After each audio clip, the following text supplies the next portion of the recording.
बिस्मिल्लाहिर्रहमानिर्रहीम। आज आज एक तो आपको मैं बताना चाहूँगा, इस्लामाबाद के तीनों हलकों में जिस तरह फ्रॉड, धांधली और धांधला और डकैती हुई है, वो सब आपके सामने है। इस्लामाबाद के जैसे मेरे हलके में NA 47 में मैंने वोट लिए हैं तकरीबन 1,05,000। 46 UC थी, तमाम UC से मेरा मद्दे मुकाबिल हारा है।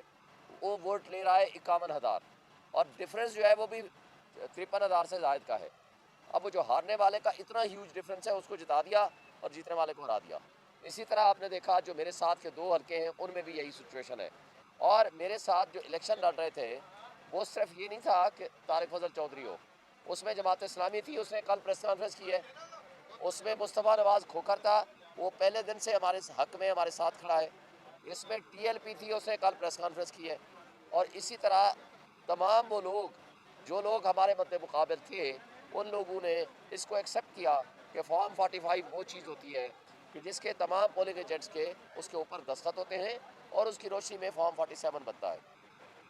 अब फॉर्म 45 क्या है? यानी कि जो सारा दिन वोटिंग हुई है उसकी गिनती करेगा presiding officer, assistant presiding officer. उसके अंदर हर जो कैंडिडेट है उसके वोट लिखेगा, उसको कैलकुलेट करेगा और उसके बाद उस पर अपने दस्तखत भी करेगा, अंगूठा भी लगाएगा। और असिस्टेंट प्रिजाइडिंग ऑफिसर भी उसके ऊपर दस्तखत करेगा, अंगूठा लगाएगा। और उसके ऊपर तमाम पोलिंग एजेंट्स जो बैठे हुए हैं वो सारे अपने दस्तखत करेंगे। सब ने कर दिया। और अच्छा, अगर किसी को एतराज़ हो, बहुत अहम बात है, अगर किसी को एतराज़ हो कि ये फॉर्म 45 दुरुस्त नहीं है या गिनती दुरुस्त नहीं है, तो वो वहीं उसी वक्त एप्लीकेशन दे सकता है। इस केस में भी और बाकियों के केस में भी किसी जगह कोई एप्लीकेशन नहीं आई, कोई एप्लीकेशन नहीं आई। मीनिंग देयर भाई फॉर्म 45 हर किसी ने एक्सेप्ट कर लिया। अब अगला रिजल्ट कंसोलिडेट होता है 47 जो कुछ लिखा हुआ है 45 में उसको कंप्लीट लिख के 47 जारी होता है। अच्छा, जो 45 है, मसलन मेरे हल्के है, मिसाल दे रहा हूँ, 387 है, 387 पोलिंग स्टेशन थे, 387 प्रिजाइडिंग ऑफिसर ने दस्तखत किए, अंगूठे लगाए, 387 असिस्टेंट प्रिजाइडिंग ऑफिसर ने दस्तखत किए, अंगूठे लगाए। और कम से कम भी हर हल्के में 4, 5, 6 पोलिंग एजेंट होते हैं। यानी हर फॉर्म के ऊपर कम से कम एक वक्त में कोई 8-9 बंदों ने दस्तखत किए। और अगर 8 बंदे भी तस्वर करें तो 387 पोलिंग स्टेशन हैं। अगर आप उसको कम करके 5 भी तस्वर कर लें, यानी 4 कर लें, 5 कर लें, 6 कर लें, हम एवरेज 6 करते हैं, यानी 2 प्रिजाइडिंग ऑफिसर और असिस्टेंट प्रिजाइडिंग ऑफिसर और 4 हम पोलिंग एजेंट तस्वर कर लेते हैं। 6 का मतलब ये हुआ कि 387 तकरीबन 2000 अफराद के उसके ऊपर दस्तखत है। और मुख्तलिफ 2000 बंदे मुख्तलिफ लोगों के दस्तखत हैं। मगर और ये वही फॉर्म 45 है जो मेरे पास भी है, मेरे अपोनेंट तारिक फजल चौधरी के पास भी है, मुस्तफ़ा के पास भी है, जमात इस्लामी के पास भी है, और कल तहरीक लब्बैक ने भी मेरे साथ प्रेस कॉन्फ्रेंस किया, उसके पास भी है, और बाकी भी कैंडिडेट्स के पास है। वही पीपल्स पार्टी के सिब्तुल हसन बुखारी के पास भी है। अब एक शख्स रिटर्निंग अफसर वो उठता है, वो सारे फॉर्म 45 को सेटलाइन करता है और अपनी मर्जी का रिजल्ट बना देता है, वो 47 बना लेता है। फिर हम यहाँ आते हैं, यहाँ से हमें स्टे मिलता है और रिटर्निंग अफसर मुझे लिख के देता है, राइटिंग में आर्डर देता है। पूरी मीडिया को मैंने उस दिन दिखाया था। राइटिंग में आर्डर देता है कि पोस्टपोन हो गई है कंसल्टेशन प्रोसेस, हमने रोक दिया है। वो राइटिंग में आर्डर लेके हम चले जाते हैं तो पीछे तारिक फजल को बुला लेता है, उसके साथ टेम्परिंग करता है, सारा फ्रॉड करता है। मैं फौरी तौर पर वहाँ जाता हूँ तो हमारे पे हमला कर देते हैं और रिटर्निंग अफसर हमें अंदर नहीं जाने देता। और हम यहाँ आते, इलेक्शन कमीशन हमारी एप्लीकेशन लेता है, फौरी तौर पर उस पर आर्डर करता है, कोर्ट को आर्डर भेजता है, लेकिन हमारी कोई नहीं सुनता।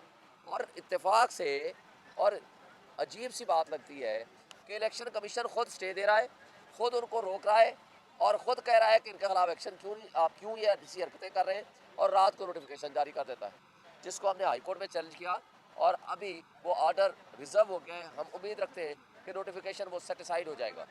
अब इसी तरह पूरे पाकिस्तान में बहुत बड़ी थम्बिंग मेजॉरिटी के साथ PTI जीती है, हर हलके में जीती है, फॉर्म 45 मौजूद है। आज जो कुछ हो रहा है, मैं एक्सेप्ट DG खान की बात करता हूँ ज़िले की, वहाँ लगारी को जिताया गया, सज्जाद नाचीना वो बड़ी लीड से जीत चुका था फॉर्म 45 के हिसाब से, मगर उसको हरा दिया गया। और वो जरताज गुल ज़बरदस्ती बड़ी मुश्किल से मार कुटाई होने के बावजूद वो अपना रिजल्ट लेने में कामयाब हो गई। हमारे वहाँ इकबाल साकिब साहब हैं, उन्होंने भी MPA के कैंडिडेट थे, उनको हराया गया, मुखालिफ को जितवाया गया। इसी तरह इकबाल बदानी थे, उनको भी हराया गया। और मेरे साथ मौजूद हैं अली मोहम्मद खलोल साहब। अली मोहम्मद खलोल साहब मेरे पास मौजूद है। ये इनका हल्का था NA 184। ये जीते हैं जनाब एक 50,000 की लीड से। ये आपके 1,13,000 इसके वोट थे 45 NA फॉर्म 45 के मुताबिक। इनके अपोनेंट ने वोट लिए 64,000 64,000। 50,000 की लीड से जीता हुआ बंदा उसको हरा दिया। और यही हाल पूरे आप डीजी खान डिवीजन में है, पंजाब में है और बहुत सारी कराची में है, बहुत सारी जगहों पे। अब मैं सवाल ये करता हूँ कि जो लोग कल आपने वो उतरे हुए चेहरे, वो फ्रॉड, वो करप्ट माफिया आपने इकट्ठे बैठे हुए देखा, जिसको PDM 2 की शक्ल आप कह सकते हैं। PDM 1 ने जो इस मुल्क की तबाही और जड़ें तबाही की है और जड़ें खोखली की है, वो अब PDM 2 जो कि जिसको हकारत की निगाह से देखते हुए अवाम ने मुस्तरद कर दिया, अब अशराफिया को और उस बदमाशिया को हमारे ऊपर मुसल्लत किया जा रहा है। अब मैं ये कहता हूँ कि जो फ्रॉड, फोर्जरी और बेईमानी और डकैती इन लोगों ने की है, इनको शर्म हया ख़त्म हो गई है कि किस मुंह से आप इकट्ठे होके और फिर हमें कहते हैं आप सियासी नहीं है, आप हमारे साथ नहीं बैठते। हम उनको कहते हैं कि जो आपने जुर्म किए हैं उसको ख़त्म करें। मैं आपको ऑफ़र करता हूँ, हम हर एक से बात करने को तैयार हैं, मगर जो हमारा मैंडेट है, अवाम का मैंडेट है, वो उनको वापस करें। जो चोरी किए हैं हल्के, सारे लाहौर में इन्होंने चोरी किए, आपके सामने ही है। मरियम नवाज हार गई थी, नवाज शरीफ हार गया था, शहबाज शरीफ हार गया था, ओन हार गया था। सारा ये फ्रॉड है, सब आपके सामने सारी तफसीलात आ चुकी है, उसमें तफसील में क्या जाए। आप वो हल्के वापस करें। 2/3 मेजॉरिटी से भी ज़्यादा हमारी सीटें बनती हैं। हुकूमत उनको बनाने दें जिसको आवाम चाहती है। आइन में लिखा हुआ है कि आइन के दिए हुए अख्तियारात के तहत आपने जो जिसको आवाम मुंतखब करेगी वही हुकूमत बनाएगी। और आइन की वायलेशन में अगर वो टोला, वो तबका जो आपस में बैठ के एक हफ्ता पहले तक दस्तों गिरेबान थे, वो कौम की आंखों में धूल झोंक रहे थे, आज PDM 2 बनाने जा रहे हैं। ये मुल्क के लिए तबाह कौन होगा। लोग उनके ऊपर ट्रस्ट नहीं करते, आवाम को इनके ऊपर ट्रस्ट नहीं है, ओवरसीज़ को इनके ऊपर ट्रस्ट नहीं है, इंटरनेशनल वर्ल्ड इनके ऊपर ट्रस्ट नहीं कर रही, कोई इन्वेस्टमेंट नहीं लाएगा। और इनको अगले ही महीने 2 महीने में $24 बिलियन की वापसी करनी है।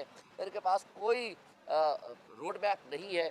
जब देखें पब्लिक सपोर्ट से गवर्नमेंट आती है तो वो पॉलिसी वो बनाती है जिसको पब्लिक की सपोर्ट होती है, उसको इंटरनेशनल वर्ल्ड रिकॉग्नाइज करती है, उसको ओवरसीज रिकॉग्नाइज करते हैं, फिर इन्वेस्टमेंट आती है, फिर मुल्क आगे चला करते हैं। लेकिन जिस अंदाज से ये चलाना चाहते हैं, ये मुल्क की तबाही करना चाहते हैं, तो मैं सवाल करता हूँ अपने उन इदारों से जो इस मुल्क की हिफाजत के ज़िम्मेदार हैं, क्या आपने मुल्क की हिफाजत की बजाय मुल्क की जड़ें खोखली अगर करनी है और इन जालमों, इन जाबरों और इन चोरों और डाकुओं की मदद करनी है और इस डकैती में आप शरीके कार होकर उनको आगे लाना चाहते हैं, तो क्या ये आप मुल्क की खिदमत कर रहे हैं या एक शख्स जो जेल में बैठा है उसकी दुश्मनी में मुल्क को खोखला कर रहे हैं। 25 करोड़ आवाम से आप बदले ले रहे हैं और उसका नुकसान हमारे इन 25 करोड़ आवाम को भी है और इनके बच्चों के मुस्तकबिल को भी है। खुदारा आज भी होश के नाखुन लें। और आखिरी बात, मैं मुंसिफ आज़म चीफ जस्टिस ऑफ पाकिस्तान से मुतालबा करता हूँ कि आज पूरे पाकिस्तान में, पूरी दुनिया में शोर उठ चुका है। जो ड्रामा, जो फ्रॉड, जो डकैती जमहूरियत के नाम पे, आइन के नाम पे, कानून के नाम पे हो रहा है, खुदा के लिए आपकी आंखें और कान खुलने चाहिए। आपको रात को अदालतें तो ना लगाएं लेकिन दिन में तो लगा लें, लोगों को इंसाफ दें। 25 करोड़ आवाम क्या करे, किसके पास जाए? अगर आपने भी इंसाफ ना दिया तो आपका नाम भी तारीख में तारीख तरीन अल्फाज में लिखा जाएगा। आज सिर्फ अदलिया से तवक्को है, मैं कहता हूँ कि वो होश के नाखुन ले, अदलिया कम से कम लोगों को इंसाफ दे, लोगों के बुनियादी हकूक़ का तहफ़्फ़ुज़ करे ताकि हम मुल्क को आगे ले जा सकें।